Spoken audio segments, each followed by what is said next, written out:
18h30 sur Al-Oula, bonsoir et bienvenue dans ce premier rendez-vous d'information de la soirée. Voici le sommaire.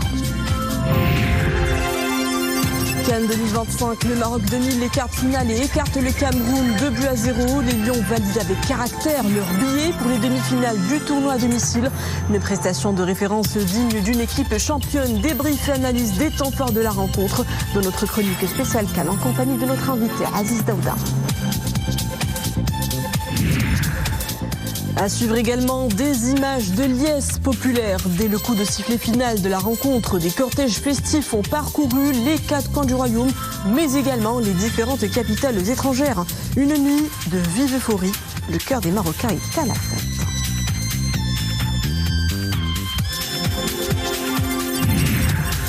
Enfin, votre escale culturelle du samedi, elle sera aussi aux couleurs du football africain avec un invité passionné de la discipline.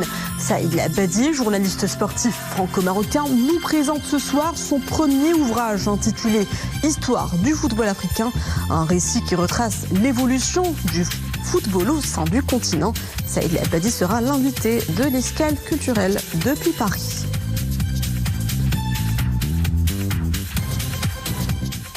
Ils avaient rendez-vous avec l'histoire et ils ont répondu présent. Après les îles Comores, Mali, Zambie et Tanzanie, les voilà dominés le Cameroun. Les Lions de l'Atlas ont rugi hier soir face à des Lions indomptables, plutôt impuissants.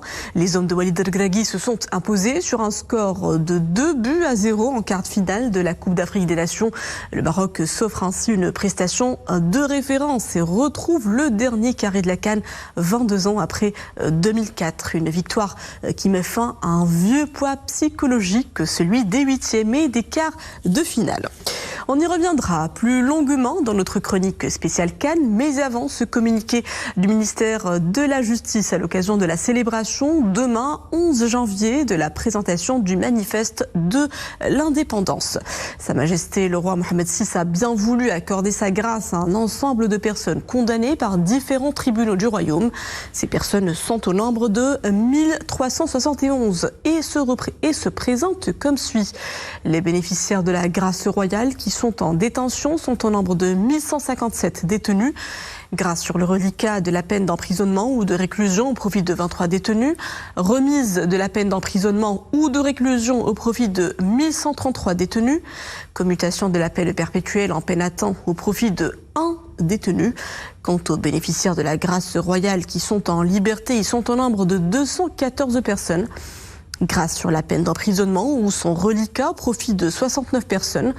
Grâce sur la peine d'emprisonnement avec maintien de l'amende au profit de 9 personnes. Grâce sur la peine d'amende au profit de 124 personnes. Grâce sur la peine d'emprisonnement et d'amende au profit de 11 personnes. Grâce sur la peine d'amende et le reliquat d'emprisonnement au profit d'une personne. En cette glorieuse occasion, Sa Majesté le roi a bien voulu accorder sa grâce à des détenus condamnés dans des affaires d'extrémisme et de terrorisme qui ont obtenu l'approbation royale après avoir officiellement exprimé leur attachement aux constantes et aux sacralités de la nation et aux institutions nationales, révisé leurs orientations idéologiques et rejeté l'extrémisme et le terrorisme. Ils sont au nombre de 15 personnes se répartissant comme suit. Grâce sur le reliquat de la peine privative au profit de 9 détenus, remise sur le reliquat de la peine privative au profit de 6 détenus.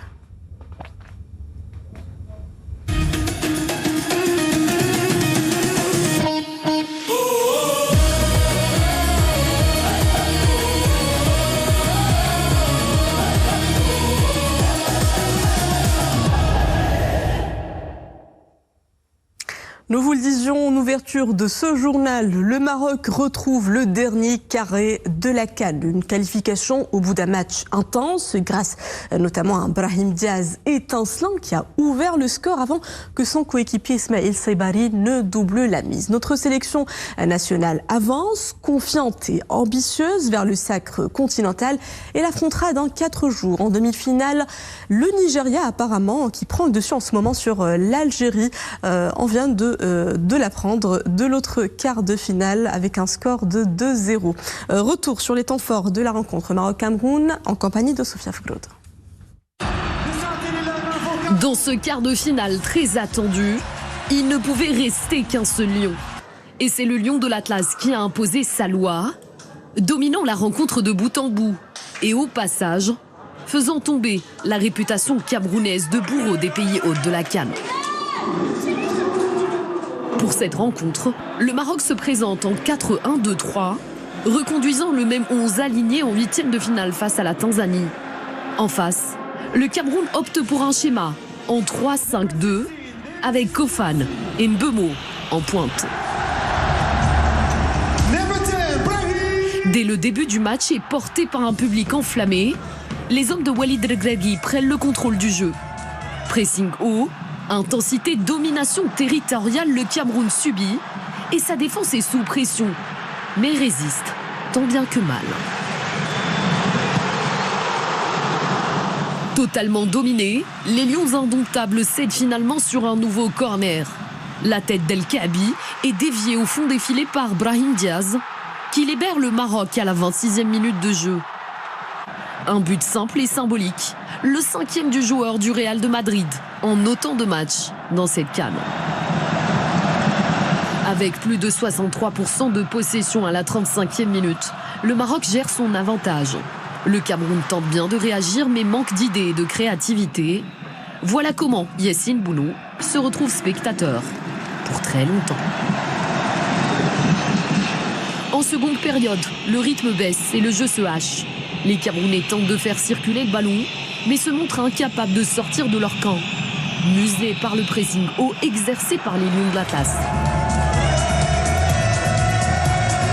À la 74e minute, à la réception d'un coup franc, au deuxième poteau, Smaïl Saibari croise une frappe puissante du gauche qui va droit au filet.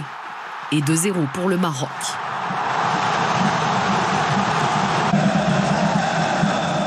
Ce match aura vu un Absamad Zelzouli soutenir l'attaque et appuyer la défense. Un brillant Naïl Ainaoui dominer le centre. Et un efficace Nosser Mazraoui mettre en échec les manœuvres de son coéquipier à Manchester United, Bryan Mbeumo.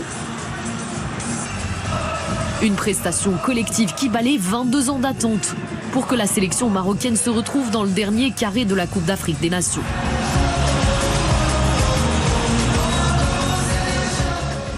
Pour un décryptage avec nous ce soir, Aziz Daouda, directeur technique et du développement de la Confédération africaine de l'athlétisme. Monsieur Aziz Daouda, bonsoir. Bonsoir et merci de me recevoir en cette journée de fête après la liesse d'hier qui était. Tout à fait. On a vécu un moment juste incroyable. Alors justement, hier, nous avons assisté à une performance collective de très haut niveau, une animation défensive, du pressing dès l'entame du match. On peut dire que hier, le Maroc a livré la meilleure mi-temps de ce tournoi. Pour moi, le Maroc a livré son meilleur match depuis la Coupe du Monde de 2022. C'est un match de référence. C'est un match de référence, c'est une rencontre qui fera date. Et surtout que l'adversaire n'était pas faible du tout. C'est que notre équipe a su le museler, a su prendre pratiquement tous les compartiments de jeu. Nos joueurs ont été performants sur tout. Absolument tout, même les balles aériennes, on avait tous peur du gabarit et de la détente athlétique des joueurs camerounais, mais non, ce sont nos défenseurs qui ont pris à chaque fois le dessus quand les balles étaient aériennes. On a même failli marquer de la tête avec Zelzouli qui fait 1 mètre et quelques et qui se retrouve à être plus haut que la défense camerounaise. En fait, nos joueurs ont livré une rencontre parfaite. Il y a eu 3 ou 4 petites passes, ce que les footballeurs appellent déchets, pas plus, ce qui est remarquable quand même. Cela prouve toute la concentration des joueurs et tout le travail du staff et bien évidemment du coach. Tout à fait. Et au-delà de ce score, c'est plutôt cette rage de vaincre, cette maturité affichée sur le terrain qui est rassurante pour la suite du terrain. Exactement. Je pense que c'est un collectif qui vient d'atteindre sa maturité.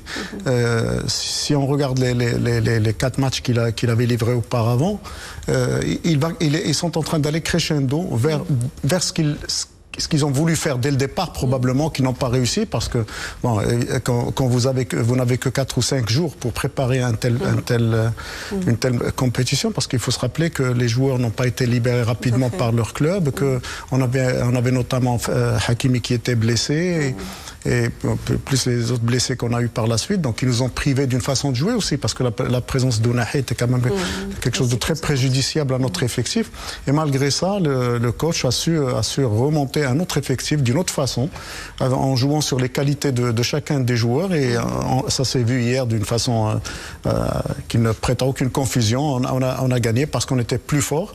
Et c'est l'occasion peut-être de remercier aussi l'équipe du Cameroun qui nous a livré une bataille juste avec tout ce qu'il faut comme hargne et comme intensité pour justement nous pousser dans les derniers retranchements et puis pour nous pousser à sortir un grand football tel que on l'attendait depuis un bout de temps. Quand même. Avec l'art et la manière. Et Exactement. Ce succès porte clairement la signature du meneur, Walid Regragui, le meneur de ce collectif impressionnant qui s'est distingué par une lecture parfaite de l'adversaire. Nous l'écoutons ainsi que les joueurs. Merci, surtout merci aux joueurs, au public اليوم. Aujourd'hui, quand on joue comme ça, on joue à 12, donc aujourd'hui on a joué à 12. Le match, on a fait une des meilleures premières mi-temps, je pense, que depuis la Coupe du Monde. Peut-être depuis le match du Brésil aussi, la première mi-temps. En tout cas, beaucoup d'intensité, beaucoup de rythme, beaucoup de pressing. On s'est créé des situations, on ouvre le score sur un coup de pied arrêté après beaucoup de coups francs, beaucoup de corners. Je pense que la victoire elle est méritée. En deuxième mi-temps, ça s'est rééquilibré, même en termes de possession. Alors est-ce qu'on a fait exprès de reculer? C'était pas notre objectif au départ. Mais je pense que le Cameroun a changé de système, est passé à 4 derrière, a plus pris de risques aussi dans ses sorties de balles. A joué beaucoup long, ça nous a obligés à reculer aussi sur les deuxièmes ballons, sur les duels. C'est une équipe qui met beaucoup d'intensité, beaucoup de rythme. J'espère qu'on va pas payer cette intensité au prochain match. En tout cas, voilà, c'est historique. Ça faisait 22 ans que les Marocains n'avaient pas vu l'équipe nationale en demi-finale de la CAN. Je pense qu'ils le méritent. Ils le méritent, le public, des joueurs aussi, parce qu'ils veulent marquer l'histoire. Non, on est content, on est très content.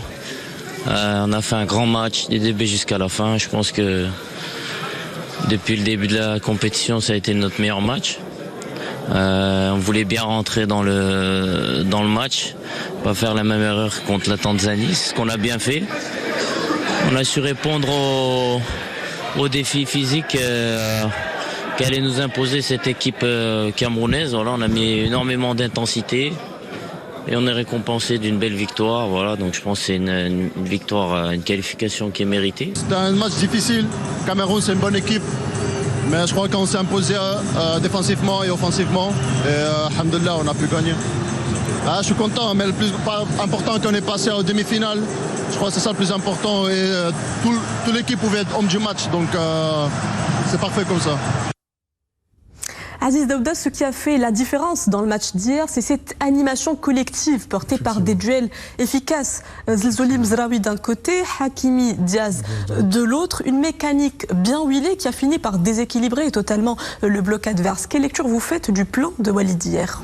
D'abord, il a mis le plan parfait, puisque l'adversaire n'a pas pu déjouer notre équipe et à aucun moment. Il y a eu peut-être une ou deux petites phases, mais qui ressemblaient beaucoup plus à des tentatives qu'à des phases de jeu construites. Mais ce qui est à relever, c'est qu'il y a eu une solidarité telle sur le terrain que les premiers défenseurs, c'était nos attaquants. Tout le monde se repliait d'une façon rapide. Et jamais on a vu un joueur marocain regarder les coéquipiers faire. Tout le monde a participé quasiment à toutes les actions, que ce soit en attaque ou en défense. Et vous savez, des attaquants qui participent à la défense de l'équipe, ça veut dire qu'ils parcourent beaucoup de kilométrage. Donc c'est ce qu'a voulu remarquer, ce qu'a voulu dire quand il a dit pourvu qu'on ne le paye pas dans le prochain match, parce que ça laisse des traces sur le physique. Mais le moral aussi va faire que les joueurs vont très vite récupérer. Et ils sont aujourd'hui très heureux parce que bon, c'est quand même historique pour le Maroc depuis pratiquement un quart de siècle qu'on n'a pas été en demi-finale depuis 2004 qu'on n'a pas été en demi-finale. À chaque fois on est parti frustré de toutes les cannes entre-temps. Aujourd'hui, bon, on est en train de concrétiser ce qui est attendu du football marocain, avec tous les investissements, avec la vision royale, avec tout ce qui se fait autour du football. Il est temps qu'on commence à récolter les fruits de ce travail. On a commencé aux Jeux Olympiques en 2022, aux Jeux Olympiques, en Coupe arabe, en CHAN, etc. Et là, il restait ce trophée-là et je crois qu'on est bien parti pour le garder à la maison. Une belle lancée. On ne peut pas parler justement de cette prestation impressionnante d'hier sans évoquer l'auteur du but d'ouverture. ce Brahim Diaz plutôt infatigable qui porte désormais son compteur à 5 buts en 5 matchs. Ouais, c'est historique pour un pays africain. Oui, il lui manque un but pour égaler le record d'Ahmed Faras.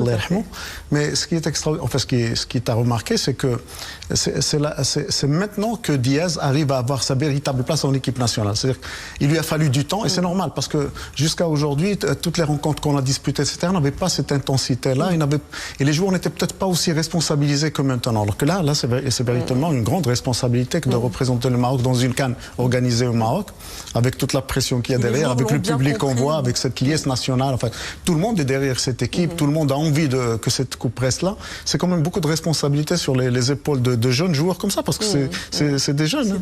Et Brahim, pour la première fois, il arrive maintenant à véritablement impacter le jeu de l'équipe nationale. Jusqu'à présent, c'était un joueur de l'équipe nationale. Aujourd'hui, il impacte le jeu de l'équipe nationale.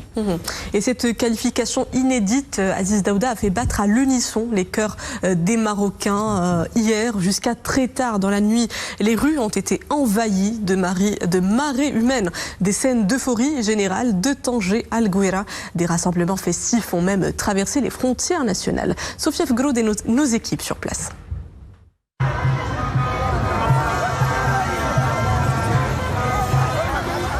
À Rabat, la ville qui pourtant se couche tôt, la fête a duré jusque très tard dans la nuit. Au coup de sifflet final du match, de l'avenue Mohamed V à la place Bab el-Had, en passant par toutes les grandes artères, les habitants ont investi les lieux. Vive le Maroc et nous allons remporter cette CAN. Le meilleur match de la compétition. Nous organisons cette CAN et nous garderons la coupe.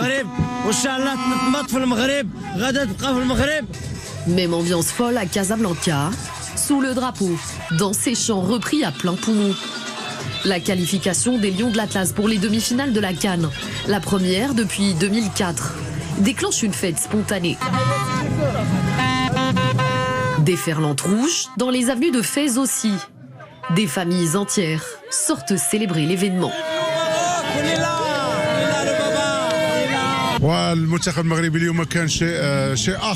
La sélection nationale était autre chose ce soir. Pour dire la vérité, je ne m'attendais pas à une telle prestation. J'étais même un peu inquiet.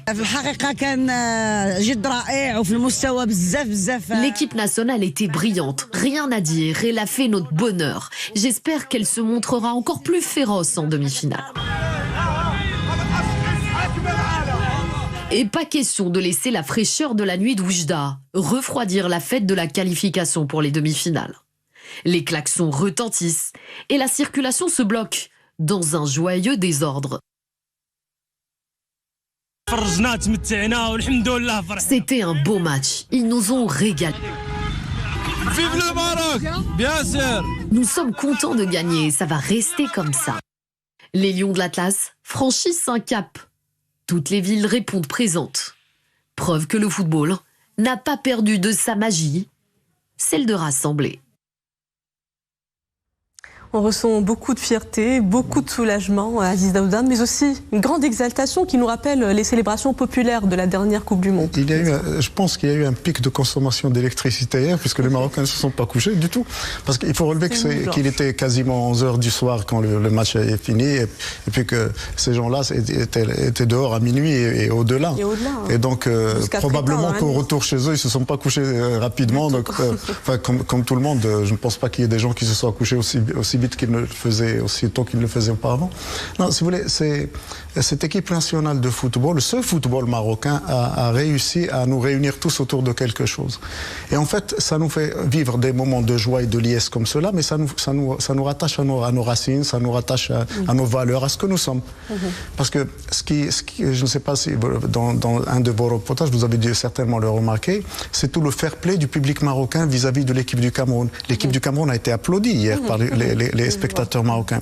Les spectateurs, enfin les supporters camerounais qui quittaient le stade un peu en difficulté affective ont été réconfortés par le public marocain. C'est ce que nous sommes, et le football nous permet justement de montrer ce que nous sommes. Et le parcours des Lions de l'Atlas trouve écho aussi dans les grands médias internationaux. Les grands titres de la presse étrangère RFI, la radio-télévision belge The Guardian ou encore Eurosport, la réalisation de nos Lions a été largement relayée aux 4 coins du monde. Ces médias saluent le succès et l'efficacité des Marocains qui atteignent pour la première fois depuis 2004 les demi-finales d'une Coupe d'Afrique. The Guardian parle d'une maturité en seconde période, protégeant l'avantage acquis avec panache lors de la première mi-temps.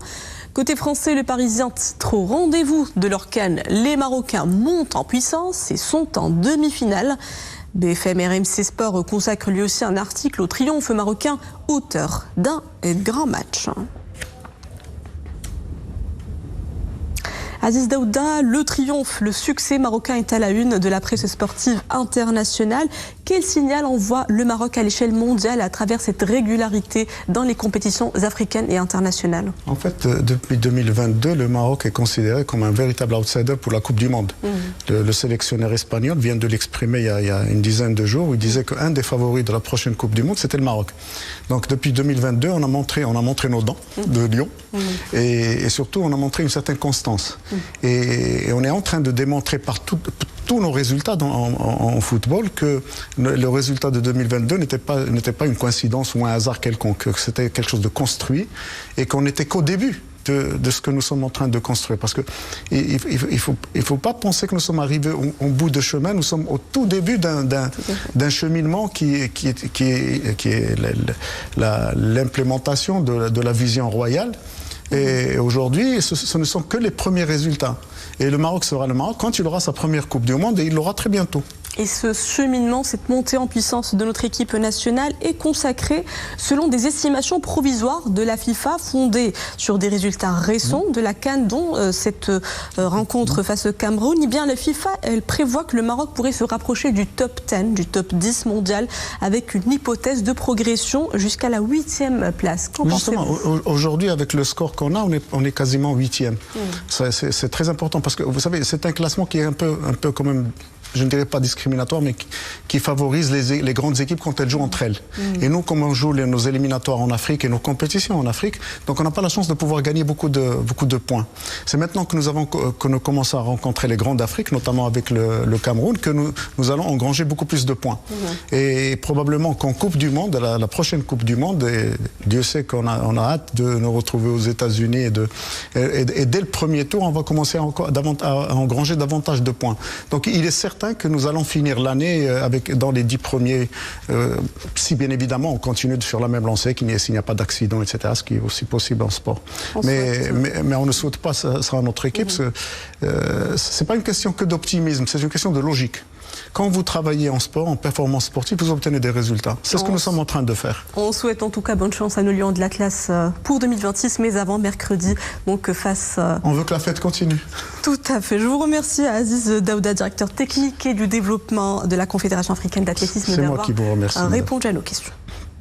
Et c'est ce soir que les quarts de finale rendront leur dernier verdict. Nous avons suivi à partir de 17h le match Algérie-Nigeria au grand stade de Marrakech qui s'est soldé par la victoire du Nigeria 2-0. Le Nigeria, que nous défierons donc mercredi en demi-finale. Plus tard dans la soirée, à 20h, c'est l'Égypte qui affrontera la Côte d'Ivoire au grand stade d'Agadir.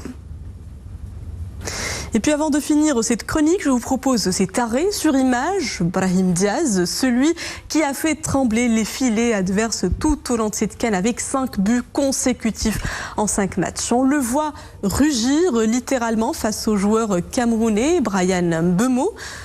Une image qui résume l'état d'esprit combatif de ce joueur et sur l'ensemble de l'équipe nationale.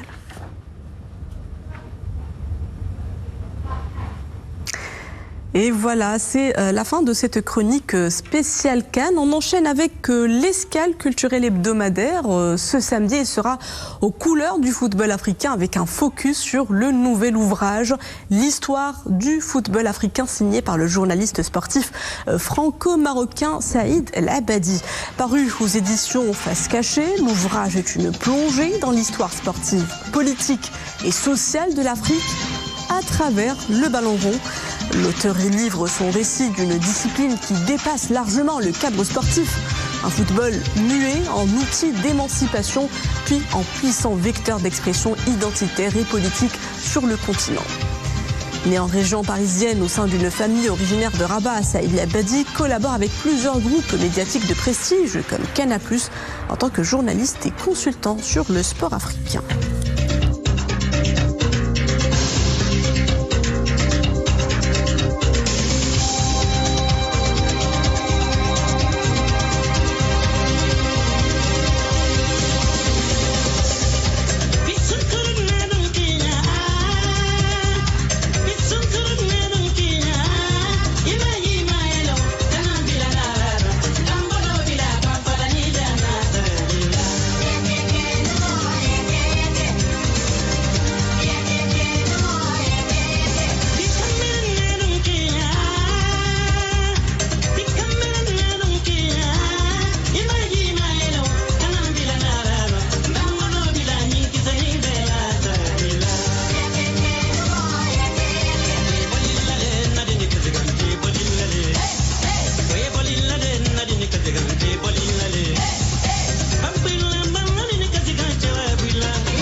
Et l'auteur du livre « L'histoire du football africain » nous rejoint depuis Paris. Saïd Labadi, journaliste à Canal+.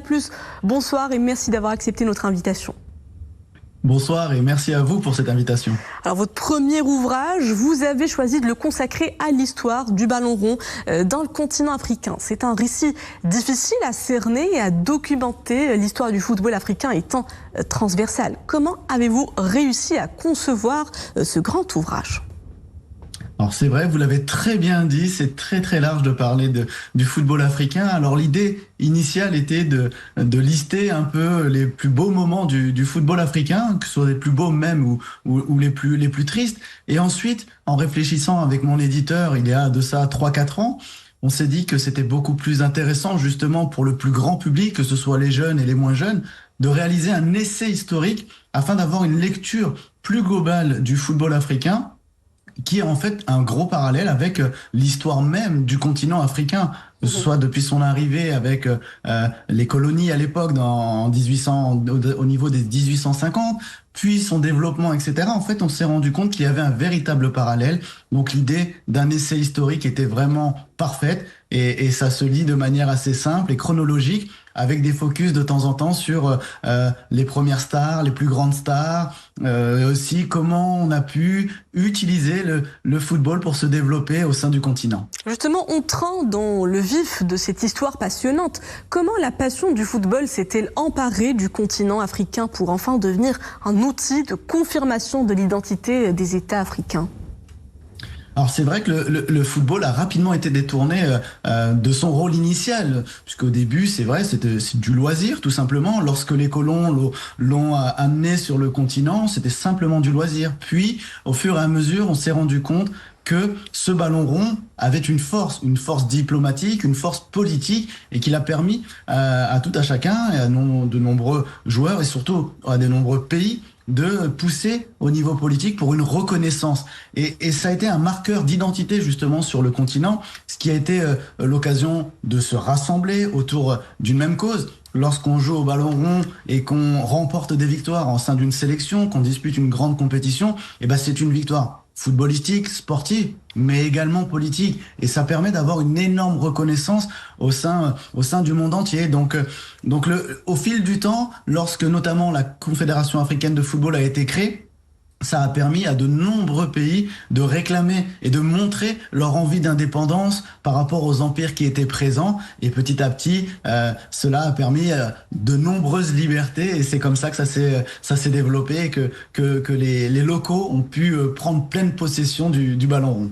Quelles sont justement les grandes figures du football africain sur lesquelles vous vous êtes attardé dans le livre et que nous disent-elles sur la personnalité du football africain ? Alors, ce qui est assez intéressant, justement, quand on analyse le football africain, c'est qu'on ne parle pas forcément que de footballeurs ou de footballeuses. Évidemment, dans mon ouvrage, j'ai évoqué les premières grandes stars du football africain, comme Raoul Diane, comme Larbi Ben Barek, comme Eusebio, ou les premières femmes, évidemment, dans le football, comme la Nigériane Ochaola. Mais également, on se rend compte que dans le football, comme je vous l'ai dit précédemment, il y a de la politique. Et c'est évidemment dans ce moment-là que j'ai dû évoquer des personnalités politiques comme Mobutu avec le Zaïre, qui avait pris pleine possession du football et avait même compris le fameux terme de soft power comme on l'emploie aujourd'hui, et en utilisant le football comme un vecteur d'image et de communication sur la planète, en utilisant cette image de victoire à l'époque avec le Zaïre qui avait remporté 2 belles victoires de Cannes. Et ben il avait utilisé le football.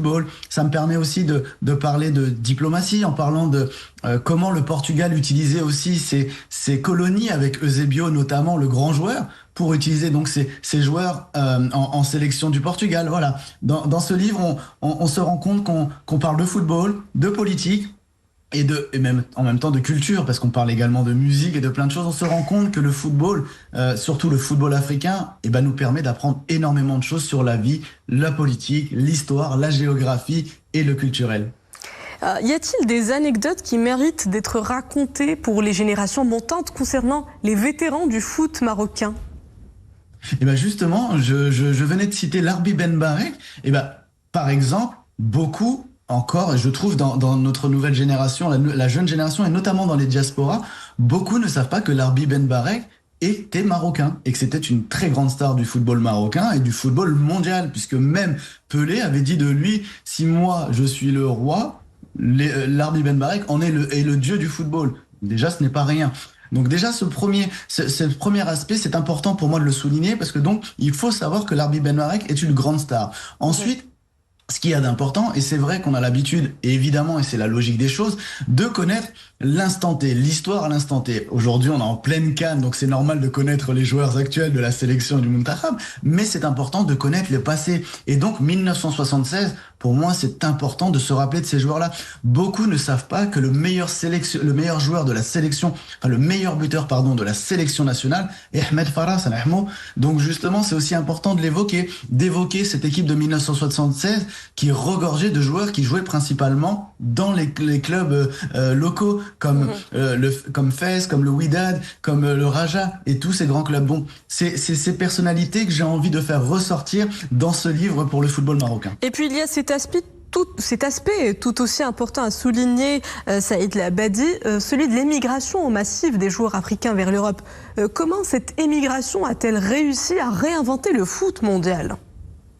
Alors c'est vrai que lorsqu'il y a eu cette on va dire pas épopée, mais cette envie de recruter des joueurs issus du continent africain, ça a permis d'apporter un nouvel élan au football européen, notamment puisque on a eu des nouveaux joueurs un peu plus tactiques, un peu plus techniques ou un peu plus physiques selon la géographie du joueur lorsqu'il arrivait en fonction de son pays natal en Afrique.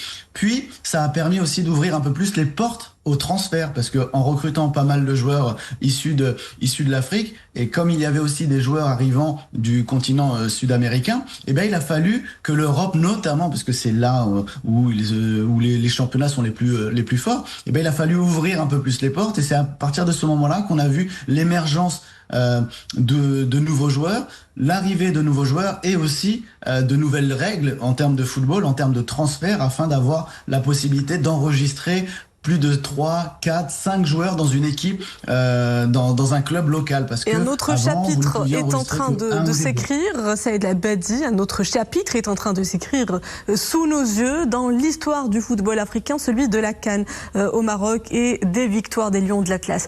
Comptez-vous le retranscrire dans un autre ouvrage prochainement ?